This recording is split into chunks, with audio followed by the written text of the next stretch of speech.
grateful. I had Brandon G. Moore with me today. Brandon, thank you so much for joining me today. No problem at all. Yeah, it's a pleasure to be on with you. No, we're lucky to have you. I know you've been, busy guy this year, I'm sure, with the market the way it is. And Yeah. Brandon's with Remax Crest Realty, and he's been a top producer there for a few years now. And I like to start off with a fun question. And what's one thing not many people know about you? So one thing that not a lot of people know about me is, as successful as I am, as hard as I work, and with the industry that I'm in, the one thing I would say that not many people know about me is actually I'm a huge sleeper inner. Like I do not like to get up early. With the amount of deals that I do, a lot of everyone's thinking that I wake up at 6 a.m., go to the gym, start my day early. No, I get up at like 9 o'clock. I have difficulty getting up at 9 o'clock, and I try like this is one of my huge goals is to actually try and wake up early, and I'm slowly working on it. Mm. But yeah, just getting up at like 8:30, 9 o'clock is difficult for me, and it always has been growing up. So Interesting. I've actually been that way too for most of my life. It was just until the kids came. It was like no choice. You're up. yeah, I have But no choice, right? Yeah. it's interesting.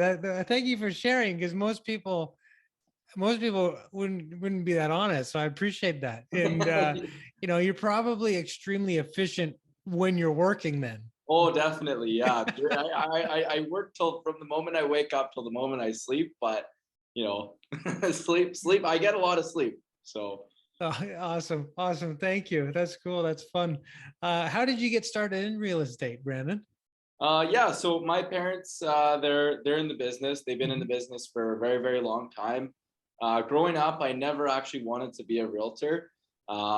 Just seeing the hours that my parents work and seeing the Mhm. lifestyle that they had, they were never home while raising me and my sister. I never really wanted to be a realtor, but when I was 20 years old, I hadn't really done much with my life. I was just doing some sales on the side and just kind of enjoying life. And, my girlfriend, who we're still together today, she was like, hey, we should get our real estate licenses. I Mm. said, sure, cool, why not? Let's do it. So we did that. We got started in the business together. I kind of branched off on my own pretty quickly. Mm. My girlfriend went into working as an assistant for my parents. Kind of went off on my own. Me and my dad didn't get along very well. And then yeah, I've been on my own since. My girlfriend, she works with me now as of the last year and a half. Oh, cool. Just when I started getting really busy last year, she wasn't happy. She was working with the city of Burnaby at that Mhm. time, and yeah, we've been working together ever since. And yeah. Wonderful. No, that's yeah, because my interest in it's such an interesting dynamic with family and business and all those different things. I know that, I worked alongside and with sort of my parents' mortgage company for many years, and then also just say, hey, I'm gonna go kind of do my own thing, sort of different, time to do my own thing, and which I did for a long time, and then but it's family and business can be tricky. And Yeah, definitely. so now you That also working with have the your partner girlfriend is, with you. Yeah. yeah, it's not the easiest, but but we make it work. And but yeah, Cool. definitely parents, especially dad and son, you Yeah. just headbutt all the time, right? So and it feels better when you earn all the business on your own. Like I went That's true. out, you know went and just try and got my business, my own clients, which was very difficult to begin with, but it's definitely feels a lot more rewarding when you do it on your own. So Yeah, no, 100%, 100%. And no, I can resonate a lot with what you're saying. So yeah. that's nice. That's very similar. What do you love about sort of day to day, just in terms of, when you're helping clients day to day, what do you love about what you do? Yeah, well, sleeping in is one thing. If I had a normal 9 to 5, I would not be able to sleep until 9 o'clock. But no, I think the business itself is just something that comes naturally to me. Mhm. Um, you know, I get along with people. On the side, I mean, I'm normally a shy guy, but when it comes to real estate, I'm always connecting with clients, and Mhm. I love helping people. I think that's a big thing for me. It feels good when I'm doing the best job that I can for them, especially because I have a lot of clients who, they've had realtors in the past and they were just trying to push them around and get the deal done. And I'm more focused on, you know, making the clients get what they want and making sure the clients get end-to-end service. And, just, yeah, I think that's kind of what I love about what I do. And yeah, just, with my parents being grown up in the real estate industry, it just, yeah, the business just comes naturally to me. So Yeah. it's And not it's something I have to like, you know, fake not look forward or to every day force. or Yeah. force myself. Yeah, exactly, for sure. Yeah. And I think you brought up a good point, which is like the opportunity to serve, like to be of service, to like truly go in and like actually provide true value from a service standpoint, because there are a lot of professionals on both our sides that maybe don't have that same mindset. And that's where, obviously you've probably stood out because of that fact, because of the service you provide. So I think that's so, I mean, it's so crucial, especially in a difficult market like we've been in, which, especially if someone's out there trying to buy a home, or, maybe list and then also buy a home, sell and buy, creates a lot of, I think, what we've seen, a lot of stress Totally. for Yeah. clients these days. So even more opportunity, I think, to sort of provide guidance and support and all those different things throughout, because, it has been a difficult year. Um, Anything sort of, what's the biggest challenge that you've found or that you've been facing over the year in terms of the market that you faced, and sort of how are you tackling it? How are you sort of getting in front of it currently? Yeah, totally. Yeah, I think I have a couple answers to Mm-hmm. this question here. I think for me myself personally, I think the biggest problem with this market is getting time to myself. Like this literally from February till now, it's just been working every day, all day, nonstop, Mm-hmm. getting no break. And I'm even trying to take some time off in December just because it's been such a busy year, but I just Yes. can't. Like Yes. I can't get one day where it's just like no one calls me or emails me. It's just every day, at least a couple things, but it's just the business that we're in. Kind of just have to work around it Mm-hmm. and, take as much time as you can around those busy times. But I think in terms of the market, I think the most difficult challenge is getting people in, especially this year with townhouses and houses. I've had clients, we've written, 9 to 10 offers Mm. before they finally get something. And this is going subject free, going over asking and still losing. Yes. I think that's the biggest challenge, is just getting into the market. Mm-hmm. Um, Especially now with the low inventory, prices are just going crazier and crazier, and it's just nonstop. So I definitely think, yeah, just getting into the market is the biggest challenge. But there are a lot of strategies that we can work around. For example, you got to be accommodating with. It's not just price that wins in multiple offers. Mm. As it's no subjects, it's deposit, it's dates. There are multiple factors, and I've actually won quite a few battles where we weren't necessarily the highest, but we had a deposit in hand. We had gotten the mortgage fully approved before the offer deadline. Mm. We're super accommodating with dates, and that's all really you can do is just do your best. But I mean, not a lot of realtors know these tactics, and they end Yes. up being the highest in price, but they don't win on the other aspects. And there's many aspects that you can win on and that you can beat price, right? Yeah, no, it's interesting. I know that, like what you said, like day to day in our office, it's a lot of, okay, we're getting clients ready to put in offers. So we have to, okay, how do we figure out a way that they can go subject free, or, how do we get to them to that point? Like you're saying, getting it done beforehand. So it's just, I would say, yeah, what we've seen from a challenge point of view is continually having to do that over and over again, and then client losing out on the property and then back and doing it again. So it's like that Yeah. due diligence has been a very difficult thing. And then on the flip side to that is the stress from a buyer's point of view of having to manage expectations, knowing it's a market that, they might have to sort of offer on multiple properties before they get the right one, or they get, the property. So it's really just, it's been a lot of that, letting everything works out. It happens for a reason, all that kind of stuff. But, it's been, like you said, such low inventory that hard to see where it goes, or how it Yeah. gets solved. Right. I think Yeah, that's the definitely.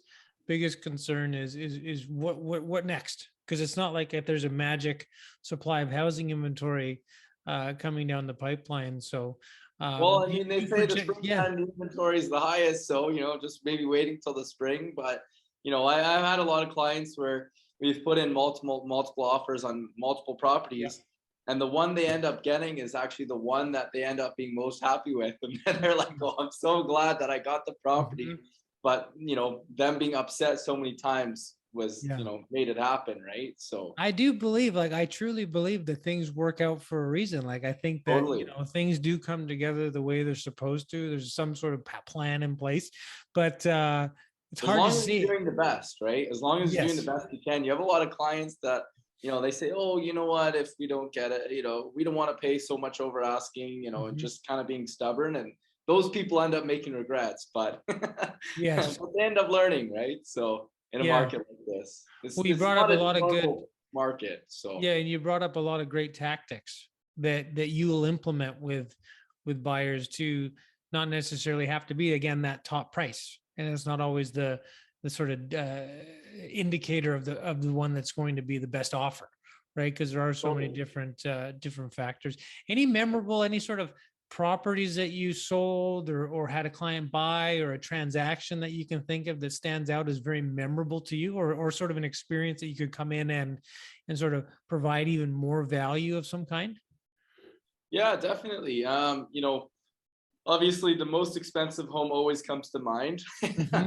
So the Hmm. most expensive home I've sold was 2.6 million, and that was this year. That was in the crazy market in March. And I told the sellers that it was only worth 2.4, and we ended up pricing it higher. They wanted higher, and we ended up getting higher just because the crazy market. So it was definitely the market to take advantage this year. It was a 5-year-old home, 4,000 square foot. So Hmm. yeah, the you know most memorable always comes to the highest price. But another one I thought of was a penthouse suite that I've sold. Phenomenal view of all of Metrotown, all of Richmond. Um, you know, those are, yeah, definitely another high end condo. But but I think third one on the list is actually the lowest priced home that I've ever sold, or the lowest priced condo, I should say. And I sold it for 175,000 in Maple Ridge at the very bottom peak of the market 2 years ago. And yeah, it was a 1 bedroom condo in Maple Ridge, and 175 grand. You don't see that anymore. It's very memorable now, right? Yeah. Looking at real estate prices today, like, I mean, like you, it's like we grew up around this market, and just you sometimes you see what something sells for or what it's worth today, and you go, okay, I guess so, right? I guess so. But it's tricky, and it's pushed people into, it's hard to get into those price points, especially as you get in that 2-3+ million. It's ever challenging. So yeah, I'm sure those could stand out for sure. I mean, from the market point of view, I know we talked on it a little bit, but any sort of advice on potentially, what the market is dictating or where it's going, or any sort of feedback or advice that you're giving to anyone that's thinking about maybe looking to sell their property, or get into their next place? Yeah. I think we've had such a crazy year for townhomes, Mhm. duplexes, and houses. Personally, I think the condo market's next. I mean, if you Yes. look at the average housing prices graph, detached homes have passed its history's peak from 2016. Townhomes have significantly passed its peak from 2017, 2018. And now we're left with condos, which still haven't yet passed its peak. Hmm. from late 2017, early 2018. And I'm sure you're very, very familiar with when that was, when the stress test was implemented. Yes, yes. January 1st, 2018. That was a big change in our industry. I think condos are next. And Okay. we've already noticed in the last month, 2 months, condos are starting to gain momentum, sell way higher than what the last sale was, which people are going like, are mind blown. Wow, that sold like $30,000 over what the last one Mhm. sold for. While the housing market was going crazy, I actually purchased a few condos myself around the summertime. And just because I thought that was going to be next. And I think next year is going to be a crazy year for condos. So, but that's just my personal opinion. Anything can happen. Um, I think, yeah, I mean, definitely capitalizing on the low interest rates is a huge thing because Yes. likely next year they'll probably be going up.